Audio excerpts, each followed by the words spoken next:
Hi hello welcome to Andhra Prabha health. నేను సరిత. ప్రస్తుతం నాతో పాటు స్పెషల్ గెస్ట్ అని చెప్పాలి. Bolder, deeper, unfiltered talk with doctor Shilpi Reddy madam, obstetrician and gynaecologist. So మరెన్నో డౌట్స్ తో నేనైతే మేడం దగ్గరికి వచ్చేసాను. మేడంతో మాట్లాడి తెలుసుకుందాం. నమస్తే మేడం. నమస్కారం.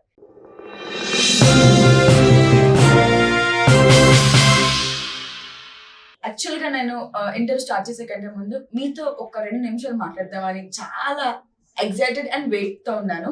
అదేంటంటే మీరు ఎప్పుడు ఒక పేషెంట్ తో మాట్లాడిన విధానం ఒక డాక్టర్ పేషెంట్ కాదు, ఒక అమ్మ కూతురు, ఒక అక్క చెల్లి, లేదంటే ఒక టీచర్ స్టూడెంట్ లాగా గైడ్ చేస్తారు. ఫస్ట్ ఆఫ్ ఆల్ అంటే మీరు ఇంత అట్రాక్ట్ అండ్ పేషెంట్స్ కి ఇంత కంఫర్ట్ ఇస్తారు ఎలా? ఎందుకంటే నేను 2 మనుషుల్లాగా ఉండలేను. నేను అందరితో ఎలాగ ఉంటానో పేషెంట్స్ తో కూడా అలాగే ఉంటాను. అండ్ వేరే వేరే వాళ్ళలాగా ఉంటే కష్టం బ్యాలెన్స్ చేయడం. ఇలా ఉంటే అలా ఉండలేం, అలా ఉంటే ఇలా ఉండలేం. కాబట్టి ఎలాగైనా ఒకేలాగా ఉంటే అలా నవ్వుతూ తులుతూ ఎంత పెద్ద సమస్య ఉన్నా కానీ ఆహ్లాదకరంగా చెప్పేస్తే okay, no problem. First of all కనుక్కున్నాం ప్రాబ్లం, దానికి ట్రీట్మెంట్ చూద్దాము, అందులో ఆలోచించేదే ఉంది. సో ఇంకా మన ఇంటర్వ్యూకి వెళ్ళిపోదాం. మేడం, నా ఫస్ట్ వెరీ క్వశ్చన్ అంటే ఇది నాకు చిన్నప్పటి నుంచి ఉన్నా కూడా డౌట్ అని చెప్పాలి. మేడం, ఇప్పుడంటే కొంచెం ఈ జెన్జీ జనరేషన్ స్టార్ట్ అయిన అంతకు ఇప్పుడు కాకపోతే కాకముందు కూడా ఒక ప్లానింగ్ పెట్టుకుంటారు. 25కి పెళ్లి చేసుకోవాలి, లేదా సెటిల్ అయ్యాక చేసుకోవాలి, ఒక ఇల్లు కారు కొన్నాక చేసుకోవాలి అనుకుంటారు. బట్ ప్రీవియస్ అప్పట్లో అమ్మాయి పెద్ద మనిషి అవుతేనే వెంటనే ఒక 2 years లేదంటే ఆ తర్వాత నెలలోనే పెళ్లి చేసే సందర్భాలు చూసుకుని వచ్చాం. అయితే మేడం, అప్పుడున్న అపోహ అది నిజమా? మీరు క్లారిటీ ఇవ్వండి.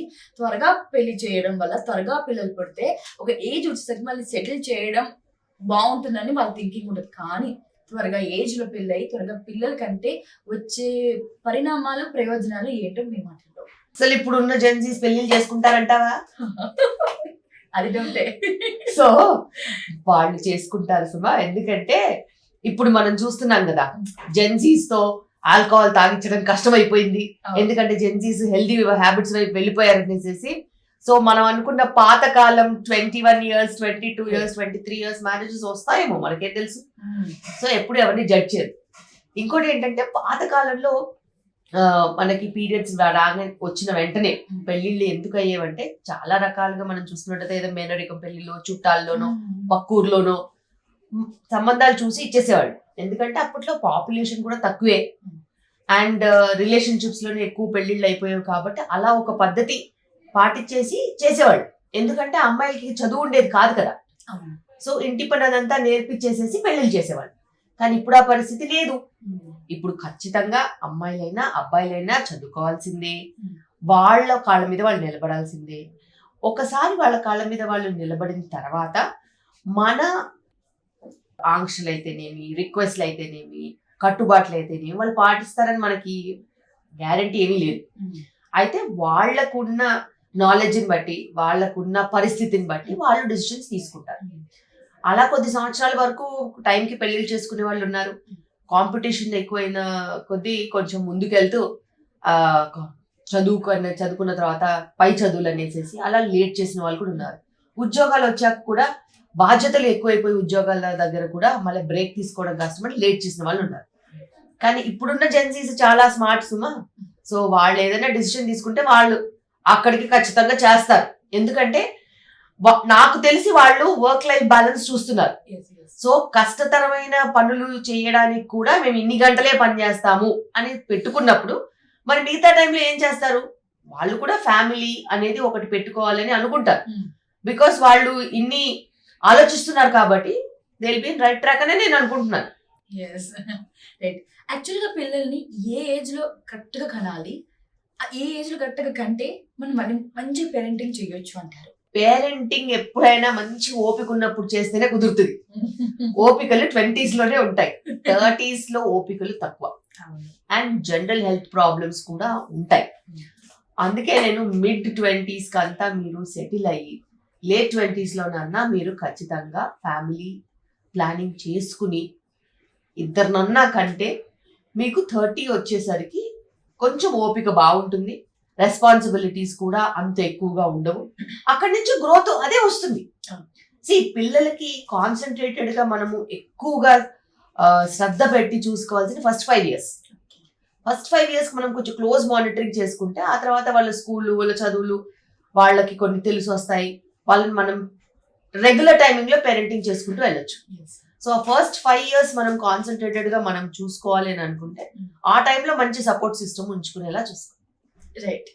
సో పిల్లల గురించి చాలా క్లుప్తంగా చెప్పారు. ఇప్పుడు మేడం ఈ ప్రెగ్నెంట్ కాకుండా వేసుకునే పిల్స్ గురించి మాట్లాడదాం. అయితే పూర్వంలో ఈ పెద్దగా అవసరం లేదు, కానీ ఇప్పుడు వచ్చే ఈ జనరేషన్కి అయితే లవ్ ట్రాక్ లో పడి అబ్బాయిని తొందరగా నమ్మి వాళ్ళతో శారీరకంగా కలిసి ఆ తర్వాత ఇంట్లో వాళ్ళకి భయపడి ఇలా ఒక పిల్స్ వేసుకోవడం వల్ల వాళ్ళకి వచ్చే సైడ్ ఎఫెక్ట్స్ గురించి చెప్పండి.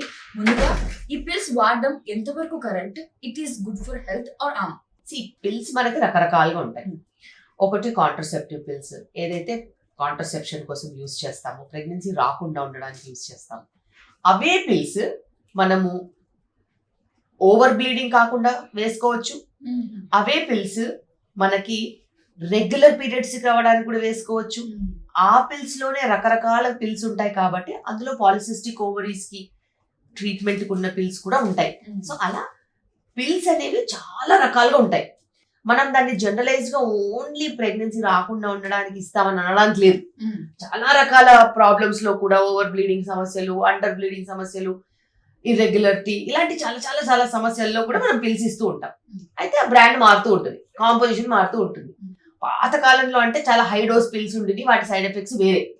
ఇప్పుడున్న దాంట్లో లో డోస్ పిల్స్ ఉన్నాయి, వాటికి సైడ్ ఎఫెక్ట్స్ చాలా తగ్గిపోయాయి. ఎవరికి ఇవ్వాలనేది డాక్టర్కి తెలుసు, ఎవరు తీసుకోవాలనేది పేషెంట్స్ కి తెలుసు. కాబట్టి వాళ్ళు కరెక్ట్ గా ఆన్ ట్రాక్ ఉంటే చాలు, దాని గురించి ఎక్కువ అపోహలు తీసుకోవాల్సిన అవసరం లేదు. రెండో రకమైనది emergency contraceptive pills. Emergency contraceptive pills అంటే ఎప్పుడైనా అనుకోకుండా కలిసి ప్రెగ్నెన్సీ వచ్చే ఛాన్స్ ఉంటే ఎమర్జెన్సీ కాంట్రసెప్టివ్ పిల్స్ వేసుకోవాలి. కానీ వాటిల్లో హై డోస్ ఆఫ్ హార్మోన్ ఉంటుంది కాబట్టి రెగ్యులర్ గా వేసుకోవడానికి లేదు. వన్స్ ఇన్ లైఫ్ టైం అంటే ఆలోచించవచ్చు. దాంతో ఏదైనా ఇర్రెగ్యులర్ పీరియడ్ వచ్చినా కూడా, సమస్యలు ఏదైనా ఎదుర్కొన్నా కూడా ఇదే పెద్ద సమస్య కదా అనేసి తీసి పడేయచ్చు. కానీ రెగ్యులర్ గా వేసుకోవడానికి అస్సలు వీల్లేదు. అవి చాలా హై డోస్, చాలా సైడ్ ఎఫెక్ట్స్ ఉంటాయి. నా ఇప్పుడు అబార్షన్ పిల్స్. అబార్షన్ పిల్స్ కి అడ్డగోలుగా యూజ్ చేస్తే వచ్చే నష్టాలు, రక్తహీనత అయితేనేమి, సైకలాజికల్ ప్రాబ్లమ్స్ అయితేనేమి, ఇర్రెగ్యులర్ పీరియడ్స్ అయితేనేమి, అప్పుడప్పుడు పీసెస్ మిగిలిపోయి ఓవర్ బ్లీడింగ్ సమస్యలతో రావడం అయితేనేమి, ఇలా ఎన్నో రకాల సమస్యలు అబార్షన్ పిల్స్ తో ఉన్నాయి. అయితే ఇవన్నీ తగ్గించుకోవాలంటే ఓ మంచి ప్రొఫెషనల్ డాక్టర్ దగ్గరికి, గైనకాలజిస్ట్ దగ్గరికి వెళ్ళినట్టు అయితే నీకు ఎటువంటి ప్రాబ్లం రాకుండా, హాని లేకుండా స్కాన్ చేసుకుని, ముందు స్కాన్ చేసుకుని, తర్వాత స్కాన్ చేసుకుని, పిల్స్ కరెక్ట్ డోస్ ఇచ్చి మానిటర్ చేసుకుని, నీ హిమోగ్లోబిన్ చెక్ చేసుకుని, నీకు రక్తహీనత నుంచి కాపాడేలాగా మెడిసిన్స్ అవన్నీ ఇచ్చుకుంటారు. ఇవేవి కాకుండా సొంత వైద్యం మీద నమ్ముకున్న వాళ్ళు అక్కడ దొరుకుతుంది, ఇక్కడ దొరుకుతుంది, వాళ్ళు తీసుకున్నారు, వీళ్ళు తీసుకున్నారని వాడుకుంటే వాళ్ళ డిసిషన్స్ కి వాళ్ళే ప్రాబ్లమ్స్ లో పడతారు. ఎందుకంటే ఇవి ఒకళ్ళు తీసుకుంటే నువ్వు తీసుకోవడం కరెక్ట్ కాదు. ఎందుకంటే వాళ్ళు ఎన్ని వీక్స్, ఎంత హిమోగ్లోబిన్, ఏ పరిస్థితిలో ఇచ్చారు, వాళ్ళకి సిజేరియన్ అయిందో, నార్మల్ అయిందో, ఇవన్నీ చూసుకుని ఇస్తారు. నీకు ఆ పరిస్థితిని అన్ని పారామీటర్స్ చెక్ చేసుకునే స్కోప్ ఉండదు. అలాంటప్పుడు నీకు డెఫినెట్ గా ఆ ఆస్కారం ఉండదు. సో నువ్వు జడ్జ్ చేసి సొంతంగా తీసుకోవడం వేస్ట్.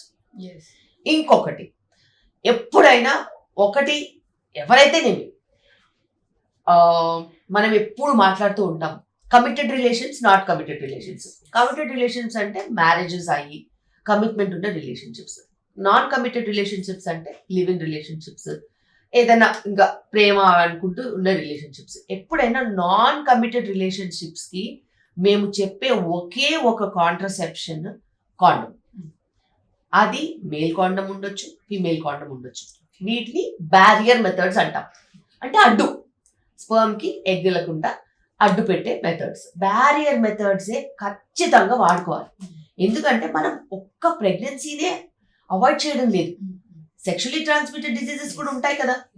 ఎవరికి ఎంతమంది పార్ట్నర్స్ ఉన్నారో చెప్పలేని పరిస్థితిలో ఉన్నప్పుడు ఎంత కమిటెడ్ పార్ట్నర్ అనుకున్నా కూడాను మనకి పర్మనెంట్ రిలేషన్షిప్స్ లో గ్యారంటీస్ లేనప్పుడు మనం ఎప్పుడు కూడాను బ్యారియర్ మెథడ్స్ ని దాటొద్దు. వేరే ఏ మెథడ్ మనకి అంత సేఫ్ కాదు. సీ అవుట్ ఆఫ్ ఎవ్రీథింగ్ మనం సేఫ్టీ కూడా చూసుకోవాలి కదా. ఒక్క వస్తువు కొనేటప్పుడు దాని గ్యారంటీలు, దాని ఇది అది ఎక్కడుంది సర్వీస్ ఇన్ని అడుగుతాం. మన బాడీ కూడా ఇంపార్టెంటే కదా. మరి అలాంటప్పుడు you have to take care. In all non committed relationships you have to use that. Right right. So ఇప్పుడు ఇంకొక పెళ్లి గురించి మాట్లాడుతుంది, దట్ ఈస్ వయోగ్రా. అయితే ఇది ఒక ఇన్సిడెంట్ జరిగింది మా ఫ్రెండ్ లో. అయితే వాళ్ళిద్దరు కూడా సాఫ్ట్వేర్స్ లైక్ నైట్ షిఫ్ట్ చేసుకుంటుంటారు, very busy in life ma'am. అయితే వాళ్ళ సెక్షువల్ గా ఇద్దరు హ్యాపీగా లేకపోవడం, బిజీ లేకపోవడం వల్ల తను ఎక్కడ దూరం అవుతుందని వాళ్ళ హస్బెండ్ ఏం చేశాడు, ఒక ఇట్లా డే బై డే వయోగ్రాస్ వాడుతూ తన అట్లాగా. సో అది పోన్ ఏమైపోయిందంటే ఈయనకి ఒక ఒక డిసీజ్ వచ్చేసింది అనమాట. లైక్ ఒక ప్రాబ్లం అయిపోయింది, దానికి దగ్గరగా 5 to 6 lakhs పెట్టాడు. అయితే తినని సంతోష పెడదామన్న ఈ నేపథ్యంలో ఆయన తీసుకునే పిల్స్ వల్ల ఆయనకి చాలా ఆల్మోస్ట్ ఈ వెంట్ డెత్ ప్లేస్ అనమాట. సో ఇట్ ఈస్ కరెక్ట్ అలాగా అవసరాలకి వేయడమా, లేకపోతే ఇది కొంచెం ఒక బ్లాక్ మెయిల్ చేసే టైంలో కూడా వైగ్రో వేసుకొని, లేదంటే ఏది పోర్నోగ్రఫీ ఎడిక్ట్ అయిన వాళ్ళు కూడా ఈ వైగ్రో వేసుకుని సెక్షువల్ పార్ట్నర్స్ లేదా వాళ్ళ పార్ట్నర్స్ ని ఇబ్బంది పెట్టడం అనే సందర్భాలు కూడా చూసాం. It is correct, it is harm, it is right, నువ్వు ఏం చెప్తారు? సో బేసిక్ గా మనం చూసుకున్నట్టు అయితే ఫస్ట్ ఆఫ్ ఆల్ ఈ ప్రాబ్లం ఏదైతే నువ్వు మాట్లాడుతున్నావో అదే ఇజాక్యులేటరీ డిస్ఫంక్షన్ అంటారు, ED, erectile dysfunction. Erectile dysfunction కి మనము అప్పుడప్పుడు ఈ టాబ్లెట్స్ వాడుతూ ఉంటాం. అయితే చాలా బ్రాండ్స్ ఉంటాయి. అయితే ప్రొఫెషనల్ బ్రాండ్స్ వైపు వెళ్తే ఒక ప్రొఫెషనల్ డాక్టర్ రాయాలి కదా. ఒక ప్రొఫెషనల్ డాక్టర్ అంటే ఆండ్రాలజిస్ట్ రాయాలి. ఆండ్రాలజిస్ట్ గనక ఈయన కండిషన్ అర్థం చేసుకుని ప్రిస్క్రిప్షన్ రాస్తే, ఈడీ అంటాం మా సులువు లాంగ్వేజ్ లో, ఇరెక్టైల్ డిస్ఫంక్షన్. సో ఈడీకి గనక ప్రాబ్లం ఉందని డయాగ్నోస్ చేసి మెడిసిన్ రాస్తే, మెడిసిన్ ఎలా వాడాలి, ఎప్పుడు వాడాలి, ఎన్నిసార్లు వాడాలి, నీకు ఏమైనా రిస్క్ ఫ్యాక్టర్స్ ఉన్నాయా, నీకు బీపీ ఉందా, నీకు ఒబెసిటీ ఉందా, నీకు ఏమైనా కార్డియాక్ రిస్క్ ఫ్యాక్టర్స్ ఏమైనా ఉన్నాయా, ఫ్యామిలీ హిస్టరీలో ఇంకేదైనా ఉందా, లేకపోతే నీకు ఇంతకుముందు ఏమైనా ఎపిలెప్సీ డ్రగ్స్ ఇంకా అట్లాంటివి ఏమైనా తీసుకున్నావా, ఇవన్నీ అడుగుతారు డాక్టర్స్. అన్నీ అడిగాకే, టెస్టులు చేయించాకే, వివరాలు చూశాకే మనకి దానికి మెడికేషన్ రాస్తారు. అది సేఫ్. వాళ్ళు కాంప్లికేషన్స్ వైపు వెళ్ళరు. ఏ డాక్టర్ని కలవకుండా నా ఫ్రెండ్ వేసుకున్నా నేను కూడా వేసుకుంటానని నీ బీపీ హై ఉన్నప్పుడు నువ్వు వేసుకుంటే నువ్వు హార్ట్ అటాక్ కూడా ల్యాండ్ అవ్వచ్చు ఆబ్వియస్లీ. సో ఎటువంటి కాంప్లికేషన్స్ అయినా కూడా అన్మానిటర్డ్ సినారియోస్ లోనే ఎక్కువ అవుతాయి. మానిటర్డ్ సినారియోస్ లో కూడా కాంప్లికేషన్ అవ్వచ్చు, కానీ అది చాలా తక్కువ, చాలా చాలా తక్కువ. అన్మానిటర్డ్ సినారియోస్ లో విచ్చలవిడిగా వేసుకోవడం మూలాన మనకి వచ్చే ఇబ్బందులకి మనమే రెస్పాన్సిబుల్. లైఫ్ అనేది ఒకటే కాబట్టి ఇలాంటి విషయాల్లో రిస్క్ తీసుకోవద్దు. మనం ఉండే ప్లేస్ లో, ఇప్పుడు ఫర్ ఎగ్జాంపుల్ మన హైదరాబాద్ లో ఉన్నాం. హైదరాబాద్ లో ఎంతో మంది ఆండ్రాలజిస్టులు ఉన్నారు, న్యూరాలజిస్టులు ఉన్నారు, నీకు హెల్ప్ చేయడానికి డాక్టర్స్ ఉన్నారు. డెఫినెట్లీ ఒకవేళ నీకు అలాంటి ఇబ్బంది ఉంటే, యూజువల్ గా ఎవరికి ఏ ఇబ్బంది ఉండదు. వాళ్ళు ఆల్టర్నేట్ డే కలిసి ఉన్నా, 4 రోజులకు ఒకసారి కలిసి ఉన్నా, 4 రోజులకు ఒకసారి కలిసి ఉన్నా ఇబ్బంది ఉండదు. ఉన్న పరిస్థితి ఏదైనా ఉన్నట్టుంటే డాక్టర్ హెల్ప్ తీసుకుంటేనే correct. Right. So ma'am, school లైఫ్లో ఈ సెక్స్ ఎడ్యుకేషన్ గురించి పిల్లలకి చెప్పడం వల్ల పిల్లలు దాన్ని మిస్యూజ్ చేసుకుంటారా, యూజ్ చేసుకుంటారా? ఇది కరెక్ట్ అయినా పిల్లలకి వాళ్ళ స్కూల్ లైఫ్ నుంచి వాళ్ళకి సెక్స్ ఎడ్యుకేషన్ అబౌట్ ఎవ్రీథింగ్ చెప్పడం అనేది ఎంతవరకు కరెక్ట్, ఎంతవరకు రాంగ్ అంటే మీరు ఏం చెప్తారు? మనం ఏదైనా సబ్జెక్ట్ నేర్పిస్తాం కానీ ఆ సబ్జెక్ట్ వాళ్ళు ఇంకా ఫాలో చేసేస్తారు. ఇప్పుడు మనము ఇప్పుడు టిప్పు సుల్తాన్ గురించి చెప్పాము కదా, పిల్లల్ని అడిగారు కాబట్టి 9th class 10th class 11th class. మనము కొంతమంది ఫ్రీడమ్ ఫైటర్స్ గురించి చెప్పాము, కొంతమంది వైలెంట్ పీపుల్ గురించి చెప్పాము, కొంతమంది ఇన్వేడర్స్ గురించి చెప్పాము. ఎవరి గురించి చెప్తే వాళ్ళ అయిపోరు కదా పిల్లలు. పిల్లలు అంటే ఏంటి, వాళ్ళకి నేర్పించిన దాంట్లో ఏది మంచి ఏది చెడు అని వాళ్ళకి తెలుసుకునేలాగా మనం చెప్తాం. టీచర్స్ అలాగే చెప్తే, డాక్టర్స్ అలాగే చెప్తే వాళ్ళు ఏం చేయాలో అదే చేస్తారు కదా. మనము ఊహించాల్సిన అవసరం లేదు, రైట్ గానే తీసుకుంటారని అనుకోవాలి. అండ్ ఎప్పుడైనా ఏ ఇన్ఫర్మేషన్ ఇచ్చినా కూడా పేరెంటల్ మానిటరింగ్ ఇంపార్టెంట్. మానిటరింగ్ లోపిస్తే మనం సాధించినట్టే లెక్క. So parental monitoring important. Parental communication important, and teachers ఎంతవరకు టీచ్ చేయాలో వాళ్ళకి బాగా తెలుసు. సబ్జెక్ట్ అనేది వాళ్ళకి ఎలా నేర్పిస్తే వాళ్ళు నేర్పుతనంతో ఉంటారో వాళ్ళకి తెలుసు. సో ఏది కూడా ఆఖరికి సెక్స్ ఎడ్యుకేషన్ అయినా కూడా మంచి చెడు, రీప్రొడక్టివ్ ఆర్గన్స్, దాని తర్వాత బ్యాడ్ టచ్, గుడ్ టచ్, ఇవన్నీ ఏ టైంకి చెప్పాలో ఆ టైంకి చెప్పాలి. చెప్పకపోతే ఇన్ఫర్మేషన్ లేకుండా వాళ్ళు ఉంటే, వాళ్ళు సొంతంగా తెలుసుకుంటే పద్ధతిగా చెప్పే ప్లాట్ఫామ్స్ లేవు. సో పద్ధతిగా చెప్పే ప్లాట్ఫామ్స్ లేనప్పుడు మనం ఖచ్చితంగా వాళ్ళని ఒక పర్యవేక్షణలో, అదే విధంగా ఒక ప్రొఫెషనల్ పర్యవేక్షణలో కనుక మనం ఇచ్చినట్టయితే నాలెడ్జ్, అది ఎప్పటికీ సఫలమవుతుంది. మేడం, నేను ఇది కొన్ని సినిమాల్లో చూసాను, కొన్ని రియల్ గా కొన్ని బుక్స్ చదివాను. బుక్స్ అంటే అది దాని గురించి కొంచెం వేరేగా ఉంది, కొంచెం డౌటెడ్గా ఉంది.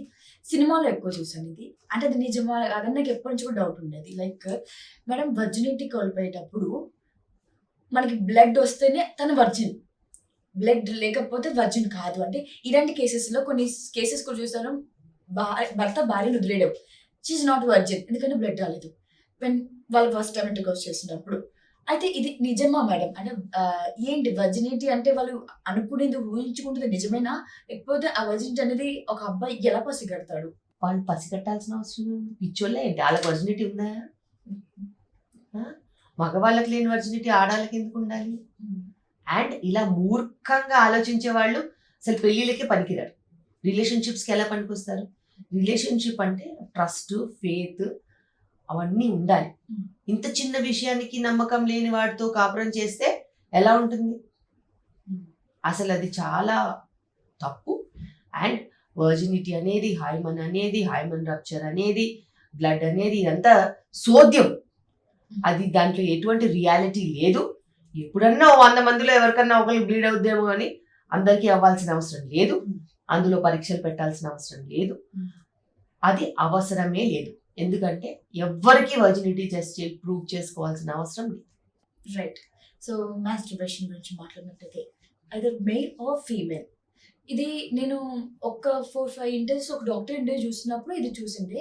అయితే ఒక ఫీమేల్ అలా మేల్ అలా చేసుకోవడం వల్ల తనకి హార్ట్ అటాక్ రిస్క్ ఫేస్ చేశాడు, ఆ ప్రాబ్లం ఫేస్ చేశాడని విన్నాను. మేడం, ఇట్ ఈస్ కరెక్ట్గా? యాక్చువల్గా మాస్టర్బేషన్ అనేది కొంతమంది రోజు చేసుకుంటారు, కొంతమంది వీక్ చేసుకుంటారు, కొంతమంది మంత్ చేసుకుని, డిపెండ్స్ ఆన్ వాళ్ళ hormonal changes or mindset, mood set వల్ల. మీరు ఇచ్చే సలహా ఏంటి? అంటే అసలు మాస్టర్బేషన్ అనేది వాళ్ళకి నీడ్ అయితే చేసుకోవాలా, లేకపోతే చేసుకోవచ్చా, చేసుకోకూడదా? చేసుకుంటే ఎన్నిసార్లు వీక్కి ఆర్ మంత్కి? మాస్టర్బేషన్ అనేది ఇట్స్ పర్సనల్ థింగ్. ఆ పర్సనల్ స్పేస్లో మనం అసలు ఎంటర్ అవ్వదు. ఒక డాక్టర్కి కూడా ఎటువంటి తావులేదు.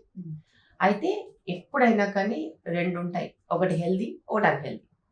హెల్దీ లెవెల్స్లో మాస్టర్బేషన్ అనేది చాలా కామన్, చాలా పర్సనల్ విషయము, and it has got no side effects. Unhealthy అంటే ఎవ్రీడే ఇంకా అదే పనిలో ఉండడము, పోర్న్ అడిక్షన్ ఉండడము, దానికి మెడికేషన్స్ లైక్ మీరు చెప్పినట్టు వయాగ్రా లాంటి మెడికేషన్స్ తీసుకోవడము, అన్రెగ్యులేటెడ్, అన్మానిటర్డ్ మెడికేషన్ తీసుకుంటే వచ్చే కాంప్లికేషన్స్ చాలా ఉంటాయి. సో మెంటల్ స్టేటస్ని మనం జడ్జ్ చేయకుండా whether it is healthy or unhealthy అనేది చూసుకోవాలి. Healthy masturbation is still okay, acceptable, it is physiological, it is normal and nothing to worry. Unhealthy levels అనేది మాస్టర్బేషన్లో it has to be taken care, compulsory professional help తీసుకోవాలి.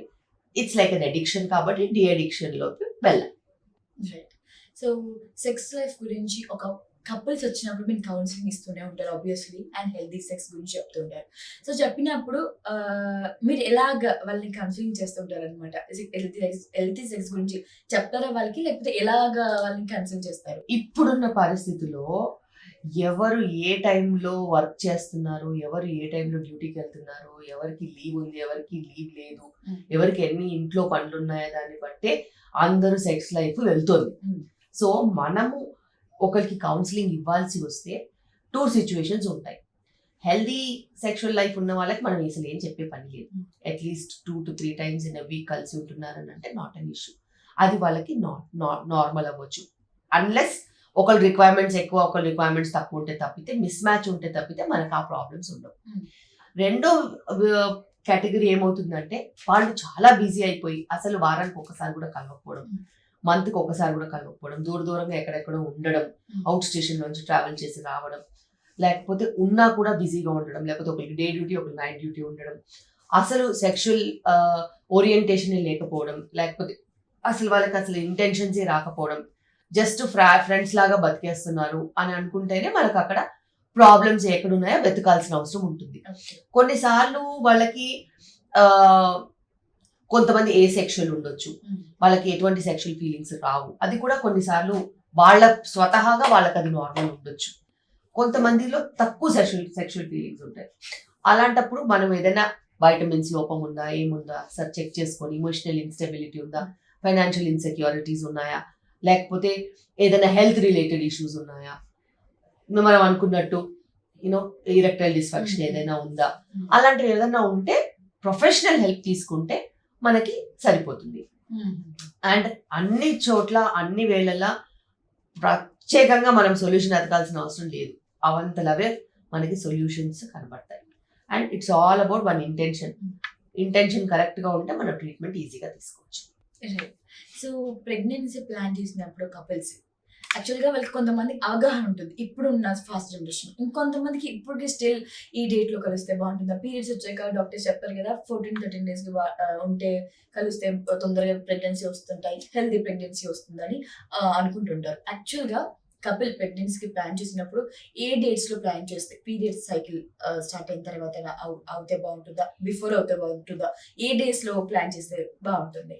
ఎవరైతే pregnancies plan చేసుకుంటున్నారో వాళ్ళు కనీసం alternate day కలిసి ఉంటే వాళ్ళకి ప్రెగ్నెన్సీస్ వచ్చే ఛాన్సెస్ ఉంటాయి. అంటే స్పర్మ్ క్వాలిటీ కూడా మనం మెయింటైన్ చేసుకోవాలి. ఒక్కసారి ఆలోచించండి, మనకు పీరియడ్ అయిపోయిన తర్వాత ఒక 1 week 10 days ఎగ్ రిలీజ్ అవుతుంది అనుకోండి, అదే టైంలో కలిసి ఉంటే మళ్ళీ వచ్చే నెల అదే టైంలో కలిసి ఉంటే స్పర్మ్ క్వాలిటీ బాగుంటుంది? అలా ఉండదు. అలాంటిది ఒక మెకానికల్ లైఫ్ అవుతుంది తప్పితే వాటిని కావరాలు అన్నారు. సో ఇది మనం గుర్తుపెట్టుకోవాలి.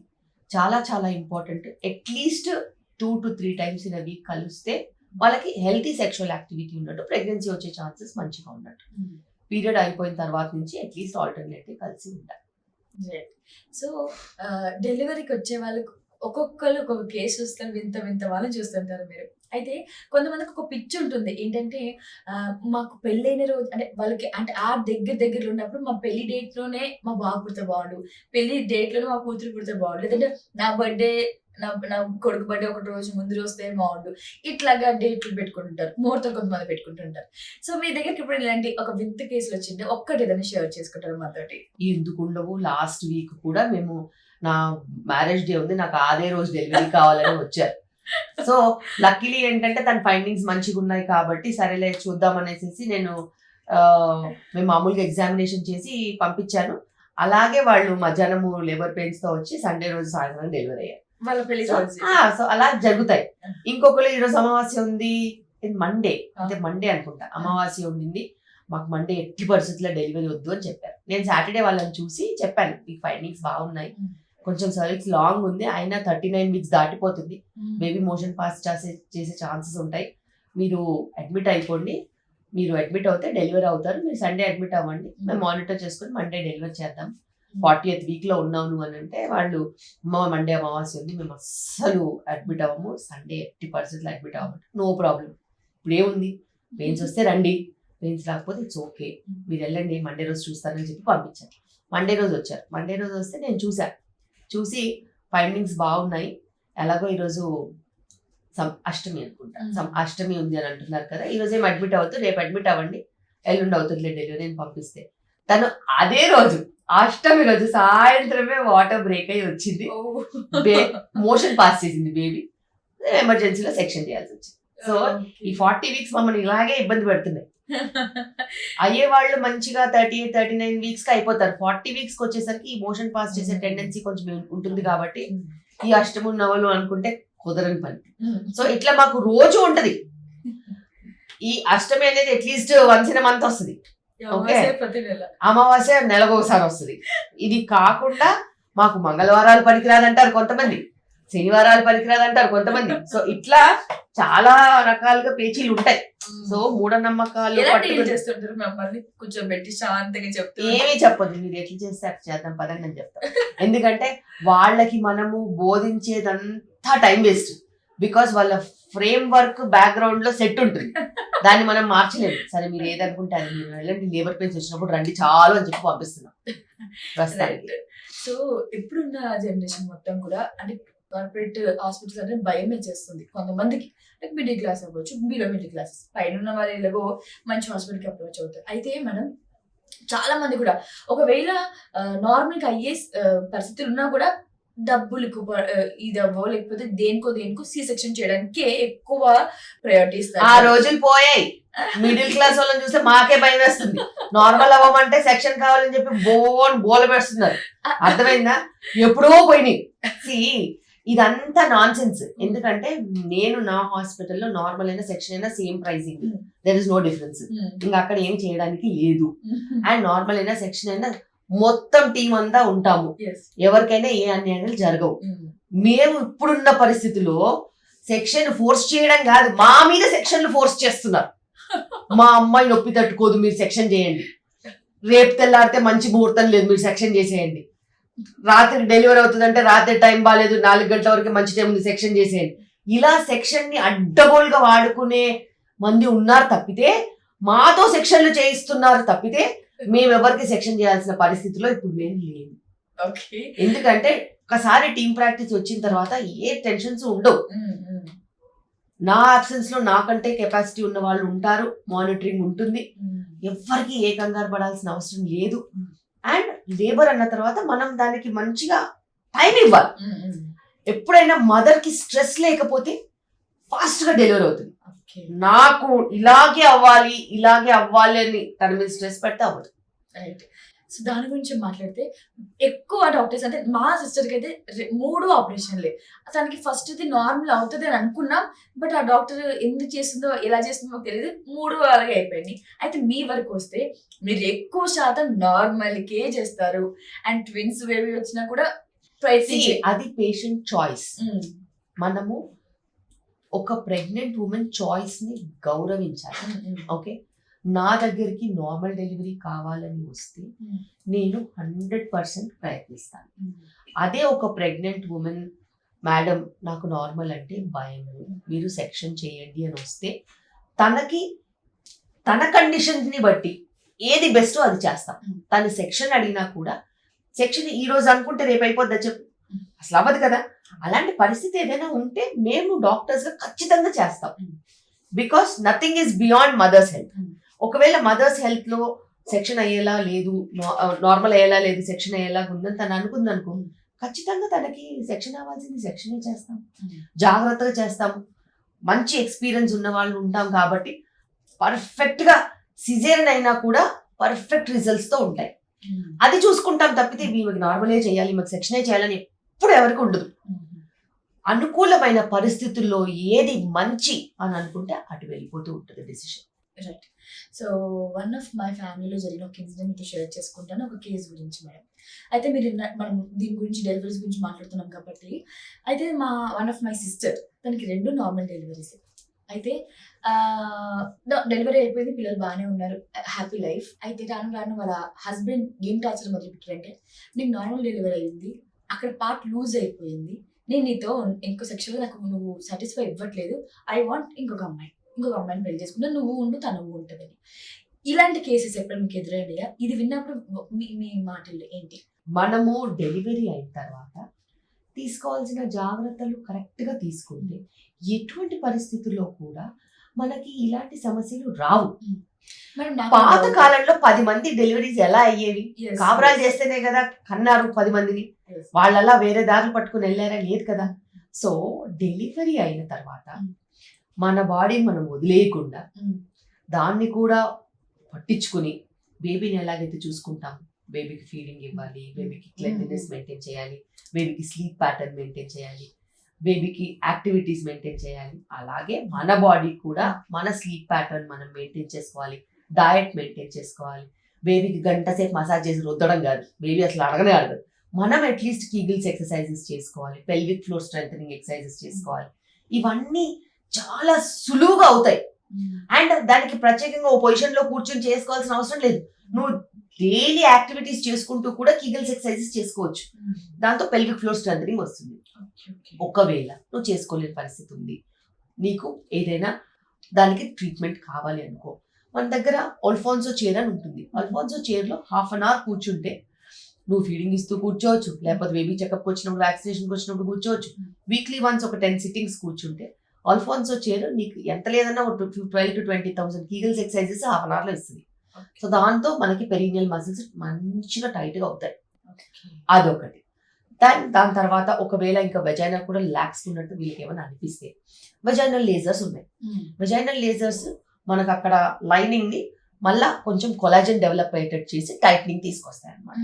సో నాన్ సర్జికల్ మెథడ్స్ ఎన్నో ఉన్నాయి. జస్ట్ వాళ్ళు కళ్ళిప్పి చూడాలి. ఎంతసేపు నా మూడు నన్ను దొబ్బేస్తున్నాడు ఇంకొక అమ్మాయిని తీసుకొస్తానని అంటే మన లా అండ్ ఆర్డర్ ఎట్లా ఊరుకుంటుంది? It is impossible. మనకున్న పరిస్థితిలో చట్టం అనేది ఒకటి ఉందా, దానికి ఖచ్చితంగా మరి అలాంటి ఇల్లీగల్ రిలేషన్షిప్స్ అయినా కానీ లేకపోతే సెకండ్ మ్యారేజ్ అయినా ఒప్పుకోదు కదా చట్టం. అది కాకుండా ఇప్పుడు కొత్తగా ఏంటి, ఒకవేళ ఒక అమ్మాయి మన లైఫ్ ని డిస్టర్బ్ చేసింది అనుకో, ఆ అమ్మాయి మీద కూడా కేసు వేయొచ్చు.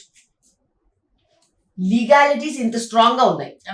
హస్బెండ్ ని డీవియేట్ చేస్తే ఫ్యామిలీ రిలేషన్షిప్స్ లో నుంచి ఆఖరికి ఆ అమ్మాయి మీద కూడా కేసు వేయొచ్చు. ఆ అమ్మాయి దగ్గర నుంచి కూడా మనం కాంపన్సేషన్ తీసుకోవచ్చు. సో నోబడీ ఎస్కేప్స్ లా.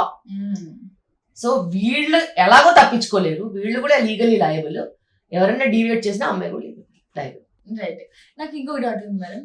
సి సెక్షన్ ఫస్ట్ టైం అయితే తర్వాత నార్మల్ కాదని చాలా మంది అంటుంటారు. Is it correct? లేకపోతే సి సెక్షన్ అయిన తర్వాత కూడా నార్మల్ డెలివరీస్ అవుతాయా మేడం?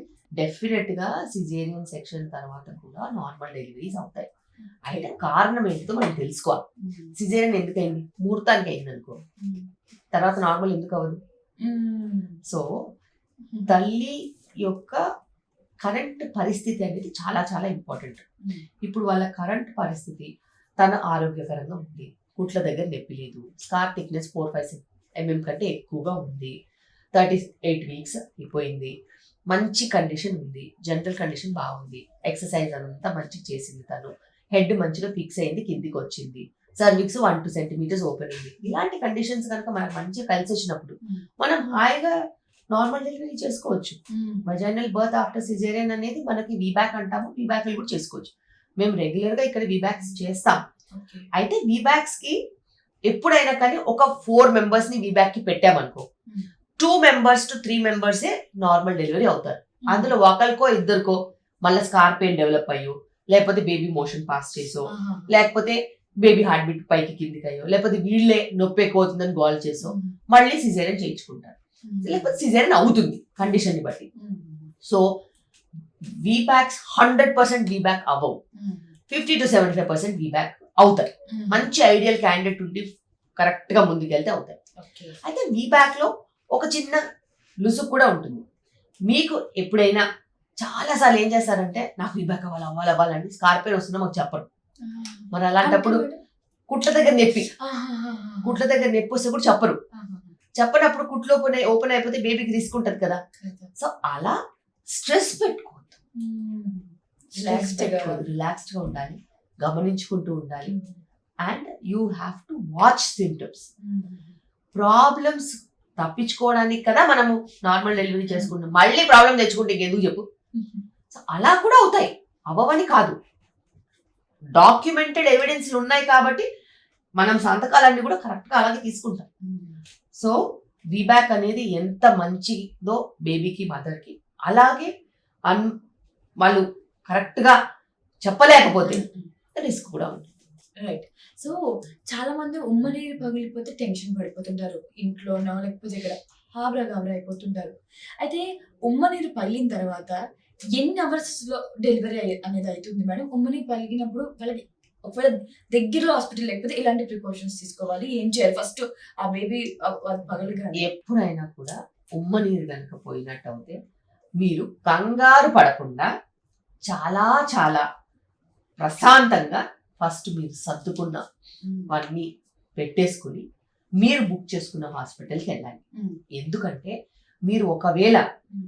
మీరు బుక్ చేసుకున్న హాస్పిటల్ కాకుండా ఏదైనా పక్క హాస్పిటల్కి వెళ్ళారనుకో, అక్కడ కరెక్ట్గా స్టాఫ్ లేకపోయినా మీకు ఉమ్మునీరు పోయిందని చెప్పి సెక్షన్ చేస్తారు. Mm. అలా ఎప్పుడు చేయొద్దు. Mm. ఉమ్మునీరు పోయిన వెంటనే ప్రపంచం ఏమి ముంచుకుపోదు, తల్లి బిడ్డకి ఏమి నష్టం జరగదు. తల కిందికి ఉంటే తల వెళ్ళి సీల్ చేస్తుంది. సీల్ చేస్తుంది, ఉమ్మనీరు లీకింగ్ ఆగుతుంది, కొంచెం కొంచెంగా పెయిన్ స్టార్ట్ అవుతుంది. సో మీరు ఏం చేయాలంటే ఫస్ట్ మీరు బుక్ చేసుకున్న హాస్పిటల్కి, ఎక్కడైతే మీకు డెలివరీ చేస్తారని చెప్పారు అక్కడికి వెళ్ళాలి. వెళ్ళి మనము బేబీ ఎలా ఉంది, హార్ట్ బీట్ చెక్ చేసుకోవాలి, ఎన్ఎస్టీ చెక్ చేసుకోవాలి, వాటర్ లెవెల్ ఎలా ఉందో చెక్ చేసుకోవాలి, పెయిన్స్ రావడానికి మెడిసిన్స్ ఏమన్నా ఉంటే మళ్ళీ దాని సంగతి చూసుకొని డెలివరీ చేసుకోవాలి. మేము ఉమ్మనీరు పోయిన తర్వాత కూడా ఒక 4 అవర్స్లో డెలివరీ అయిన వాళ్ళు ఉన్నారు, 48 అవర్స్లో డెలివరీ అయిన వాళ్ళు కూడా ఉన్నారు. సో అది ఫిక్స్డ్ కాదు, ఇన్ని గంటల్లోనే డెలివరీ అవ్వాలని ఎప్పుడు ఎక్కడ ఉండదు. మనం కేస్ టు కేస్ చెక్ చేసుకుని బయాస్ గా లేకుండా ఏది బెస్ట్ అయితే అది చేయాలి. సో డెలివరీ ఫస్ట్ బేబీ ఆ అంశంలోనే అంటే లైక్ ఆ ఇంటికి ఫస్ట్ వాళ్ళు డెలివరీ ఒకవేళ ప్రెగ్నెన్సీ అయితే చాలా శృతి మెత్తంగా చూసుకుంటారు. ఈ ఉమ్మనీరు ఇట్లా పగిలిపోయినప్పుడు వాళ్ళకి ఎక్కువ టెన్షన్ అయిపోతూ ఉంటుంది. అయితే చాలా సెన్సిటివ్గా చూసుకుంటారు మేడం. అయితే ప్రెగ్నెన్సీలో చాలా మంది కాళ్ళు కూడా కింద దింపునేవారు. ఎగ్జాంపుల్ మా సిస్టర్ అయినప్పుడు నేను అలాగే చూసుకున్నాను. అసలు చాలా దానికి వన్ ఆఫ్ ద రీజన్ ఆ సిసెక్షన్ అవడం నేనేమో, ఎందుకంటే అసలు ఎక్సర్సైజ్గా చేయించేదాన్ని కాదు, ఎక్కడ మోమో అని చూసుకునేదాన్ని. సో ఇట్ ఈస్ అంత నీడా లైక్ అంత సెన్సిటివ్ గా చూసుకోవడము, లేకపోతే వాళ్ళకి అంత గాజు బొమ్మలాగా చూసుకోవడము ఎలా అసలు అవసరం లేదు. మంచి pregnancy phase of life. So మనకి మనం ఒక ఫేజ్ లాగా చూడాలండి. ఆ ప్రెగ్నెన్సీ కోసం అని వర్క్ ఆపొద్దు, వర్క్ కోసం అని ప్రెగ్నెన్సీ ఆపొద్దు. ఇవన్నీ కూడా సహజ సిద్ధంగా మనకి ఒక ఫేజ్ లాగా ముందుకు వెళ్ళిపోతాయి. సో ప్రెగ్నెన్సీలో బెడ్ రెస్ట్లు కానీ, దాని తర్వాత వర్క్ ఆపడం కానీ, ఇంటి పనులు మానేయడం కానీ అలాంటివి ఏమీ అవసరం ఉండదు. You can be as normal as possible. ఒకవేళ ప్రత్యేకమైన సినారియోస్ ఏదైనా ఉంటే డాక్టర్స్ మీకు చెప్తారు. సో ఫిజికల్ గా యాక్టివ్ గా ఉండొచ్చు. సో మనం ఈ డెలివరీస్ ఎంతగా చూసుకుంటామో మిస్క్యారేజెస్ అని కూడా చాలా వింటుంటాం మేడం. అంటే లైక్ 2 months 3 months కన్సీవ్ అయిన 2-3 months ఎంతో హ్యాపీగా ఉంటారు. లైక్ ఆ 2-3 months వచ్చేసరికి మిస్క్యారేజ్ అనేది అయిపోతుంటుంది. The main reason of miscarriage ఎక్కడ, లోపం ఎక్కడ వస్తుంది, ఈ మిస్క్యారేజెస్ అవ్వడానికి రీజన్ ఏంటి? చాలా రీజన్స్ ఉంటాయి మిస్క్యారేజెస్ కి. క్లుప్తంగా మనం చెప్పాలి అని అనుకుంటే మిస్క్యారేజెస్ కి 3-4 రీజన్స్ ఉంటాయి. ఒకటి egg quality, sperm quality. Egg quality బాగాలేకపోయినా, స్పర్మ్ క్వాలిటీ బాగాలేకపోయినా మిస్క్యారేజ్ అయ్యే ఛాన్సెస్ ఉంటాయి. 2 జన్యుపరమైన సమస్యలు, అంటే ఏదైనా జెనెటిక్ ప్రాబ్లమ్స్ కానీ ఏదైనా ఇబ్బందులు ఉంటే కూడా మిస్క్యారేజెస్ అయిపోతాయి, న్యాచురల్ గానే అవే మిస్క్యారేజ్ అయిపోతాయి. 3rd రీజన్ ఏదైనా హార్మోన్ ఇంబ్యాలెన్సెస్ ఉండొచ్చు, లేకపోతే ఏదైనా బ్లడ్ క్లాటింగ్ ప్రాబ్లమ్స్ ఉండొచ్చు, లేకపోతే ఏదైనా ఫోలిక్ యాసిడ్ రిసెప్టర్ అబ్నార్మాలిటీ ఉండొచ్చు, వైటమిన్స్ తీసుకోకపోయి ఉండొచ్చు, థైరాయిడ్ ప్రాబ్లమ్స్ ఉండొచ్చు, ఇలా ఎన్నో రకాల సమస్యలు ఉండొచ్చు.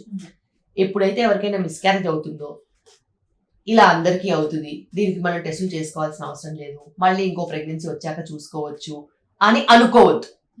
You have to evaluate the reason behind miscarriage.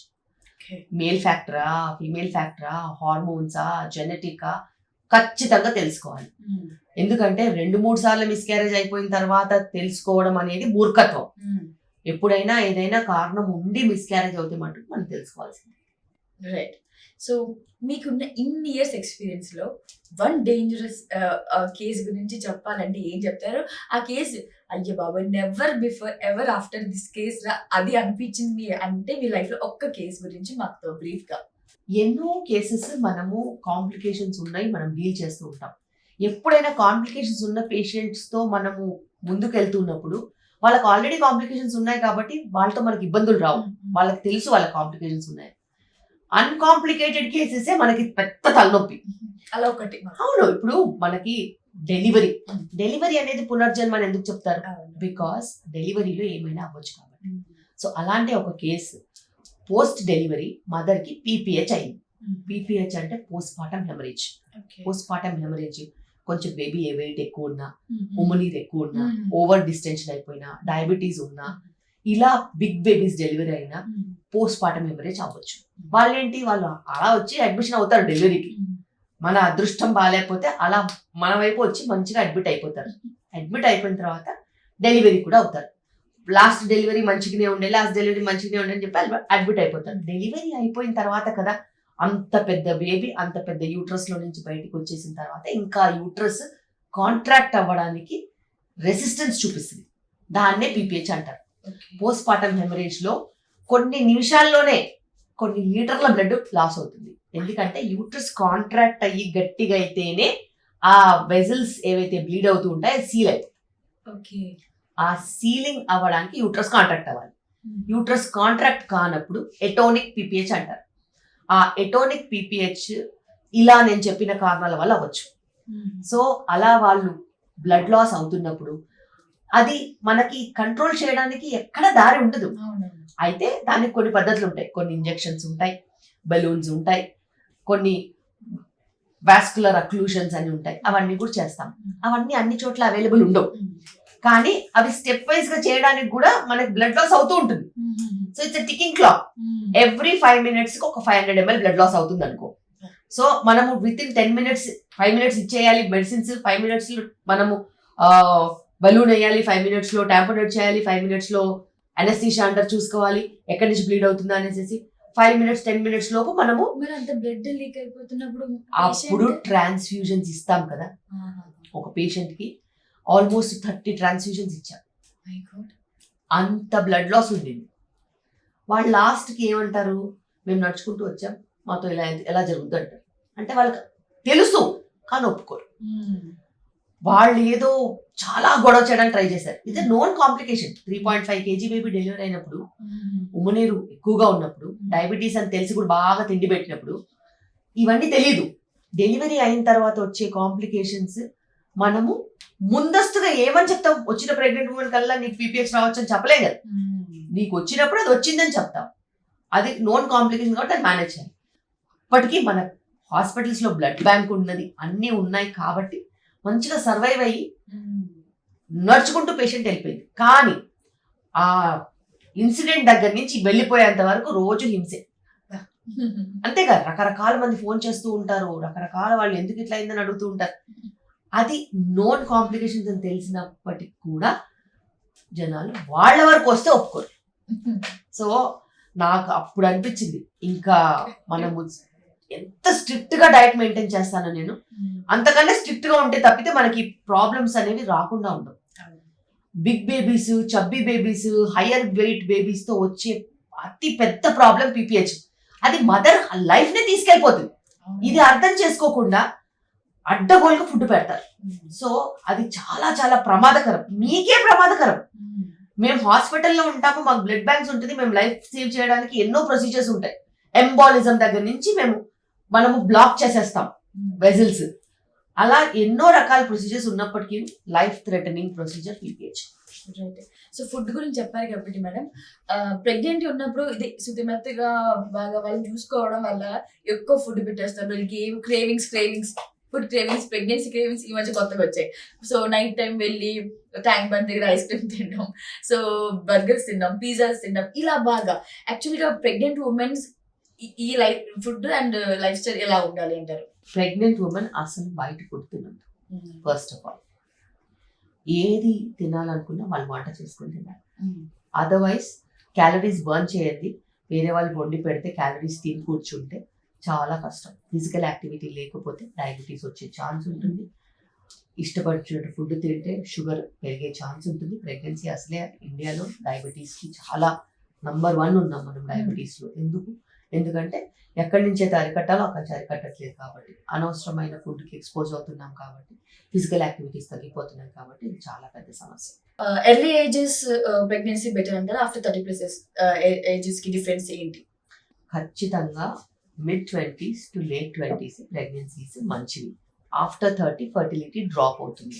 After 35 ఇంకా పెద్ద డిప్ ఉంటుంది ఫర్టిలిటీ రేట్ లో, ఇంప్లాంటేషన్ రేట్స్ లో కూడా. క్వాలిటీ ఆఫ్ ప్రెగ్నెన్సీ కూడా మనకి ఇబ్బంది వచ్చే ఛాన్సెస్ ఉంటాయి కాబట్టి అది చాలా ఇంపార్టెంట్. రైట్.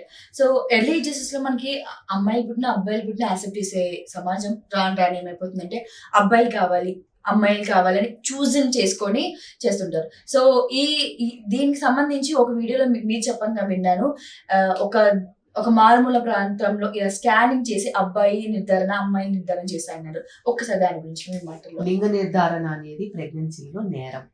అది చాలా చాలా ముఖ్యం. పీసీపీఎన్డీటీ యాక్ట్ వచ్చిన తర్వాత దీని మీద చాలా సార్లు దాన్ని కట్టదిట్టడం చేశారు. అయినా జరిగేవి జరుగుతూ ఉంటాయి.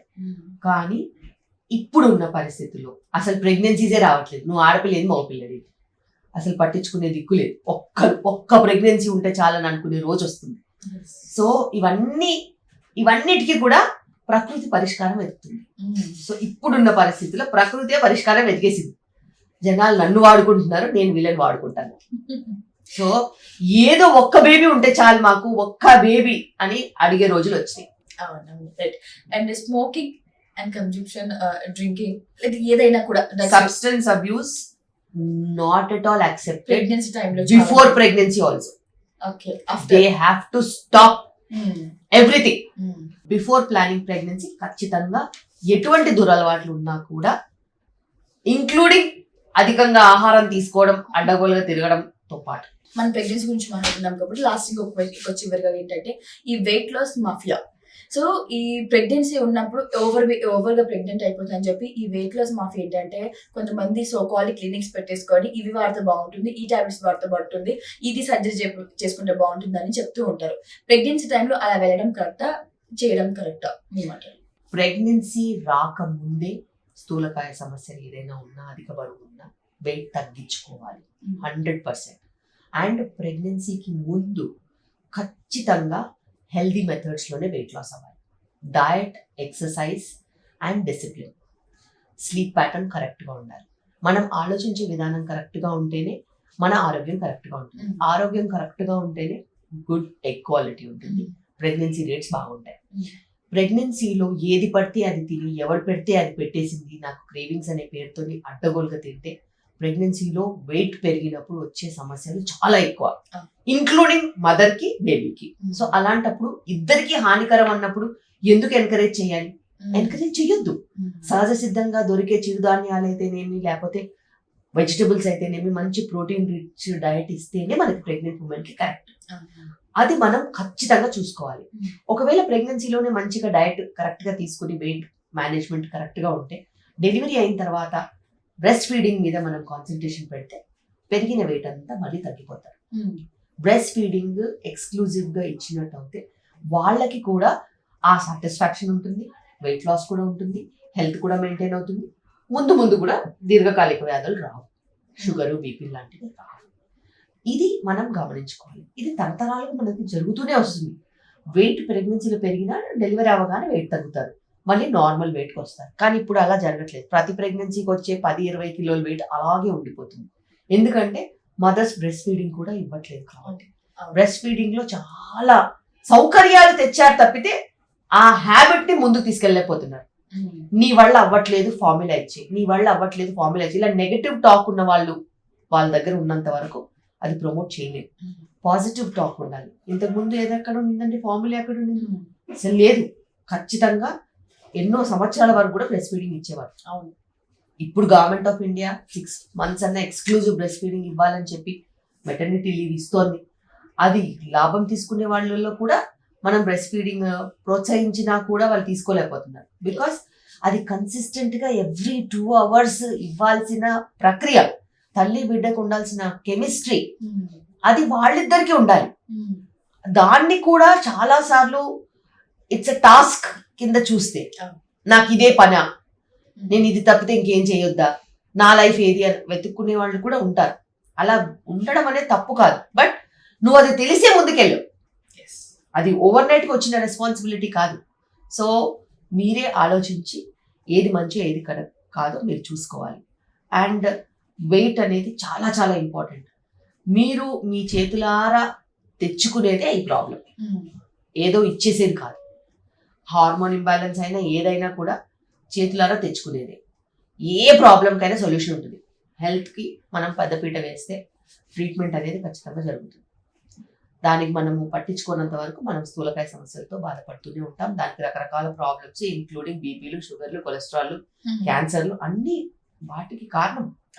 So obesity one of the major reason. So దాన్ని నుంచి మనం తప్పించుకోవాలి అంటే మన పనులు మనం చేసుకోవాలి, మన ఫుడ్ మన చేతుల్లోనే ఉంటుంది, మన లైఫ్ స్టైల్ కూడా మన చేతుల్లోనే ఉంటుంది. Right. Thank you madam. Thank you so much for your valuable time. Thank you.